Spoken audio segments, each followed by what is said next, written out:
he's forthcoming in a way that doesn't come easy for Donald Trump. You know, when I said, who asked for the meeting? He said, I did. And so I think that the difference, and Andrew Cuomo, to me, seems to check all the boxes of sort of the old rules of politics. He is a strong leader in every sense of the word, and he is a competent leader. And those two things paired together usually put someone at the top of the heap when there's a crisis and when there's a political consideration. Donald Trump is neither of those things. He plays what he thinks makes you sound and look strong on TV. His poll numbers suggest that not even all aspects of his base trust anything that comes out of his mouth. And competence has just never been his brand. So I agree with you. There is this, one guy is there sort of as part of a symphony, and another one is like, I don't know, Bam Bam from the Flintstones sort of whacking his blunt objects and pounding his chest. But it is just, I mean, to your point, just listening to the governor talk about the meeting with such finesse, I'm sure what Donald Trump says in an hour or so will be, he loved me, says he's doing great. Just the way they'll read it out will be so revealing. Yes. And look, Andrew Cuomo, let's just be candid about this. Like, if you've lived in New York for any period of time, I've covered Cuomo's going back to his father and covered Andrew Cuomo from the time he was the Secretary of Housing and Urban Development. He has always had a reputation for being a brusque politician, someone who pissed a lot of people off often. He was not a master of diplomacy by most metrics. There are a lot of people who would say prior to this crisis, there are many Democrats in New York, if you ask them to give one word for Andrew Cuomo prior to this crisis, was he's kind of a jerk.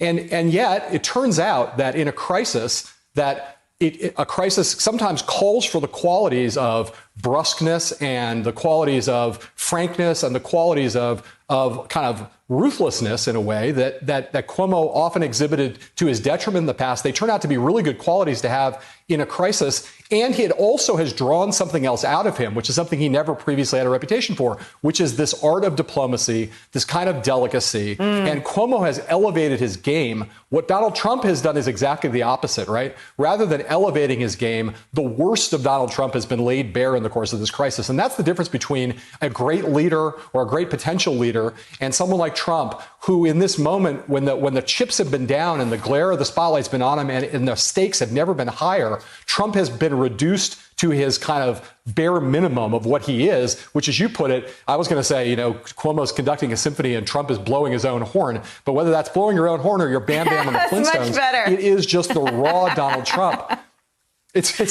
I'm going with the musical metaphor, right? But we are seeing every worst aspect of Trump magnified in this moment. And I think that's the biggest, clearest distinction between the two of those guys.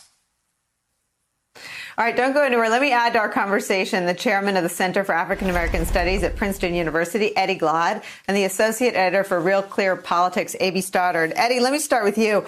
Governor Cuomo is this sort of, drink for the thirsty political watcher of as Heilman is saying, someone who navigates the political waters, but he also tells the truth. I asked him about the front page New York Times story that says some of the hallmarks of New York City may not come back for a very long time. He said that's probably right. I mean, I think the other thing that people want is if we're stuck in our homes, they just want to be leveled with. They want to hear the truth. And that is we focus on the outrageous, the outlandish, the politically craven, the attacks on reporters. But the other thing that this White House lacks is truth tellers. That's absolutely right. And as I listened to your conversation with Governor Cuomo, what I heard, at least for me, that was news, was his attempt to kind of get some clarification on testing, particularly the roles around testing. Right. He understands very clearly that without robust testing within the state of New York and around the country, the idea of opening the country up is more than ridiculous in some ways. But it seems to me, and this is going over, 3.5 years of Donald Trump, what he said in that meeting with Governor Cuomo, how he behaved in that meeting with Governor Cuomo, we have no reason to believe that he's going to be consistent with whatever he said in that meeting tomorrow.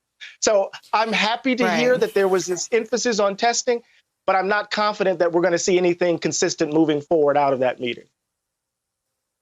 Well, AB, what I heard from Governor Cuomo is that he asked for this meeting to be leveled with on testing. And what it sounded like he had offered to take on was the lab work for testing, the actual conduct of all the testings. And what I got by the end of it was that he wanted a commitment for funding.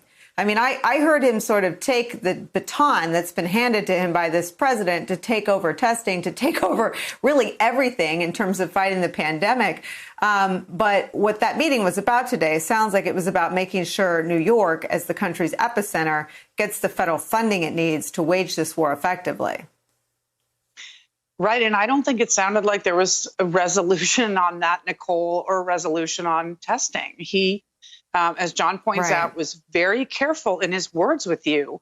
And he was really diplomatic, as he's talented at being. But I think that he listened to Donald Trump a lot, and he explained himself and the importance for testing, how badly the states are getting battered, which he described in your interview, to the president.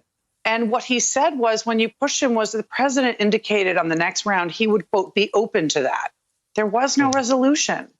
And that's really, it's going to be interesting, as you pointed out, to see how the president describes it in his briefing or on Twitter tonight at 11:15 or tomorrow and the days to come. But we do not see a serious testing program standing up for the country. You know, he also said, President Trump expressed, you know, the understanding that different parts of different states with their different needs will have a disparity in the need for testing, and rural areas that are not, in fact, won't need it. Well, we need a mass testing program, not only to identify who's sick, but to be able to trace and isolate and move people out of this so that they can get out into the world before there's a vaccine. And the president has yet to acknowledge that. And I just don't get the sense from the governor that he got solid answers on that.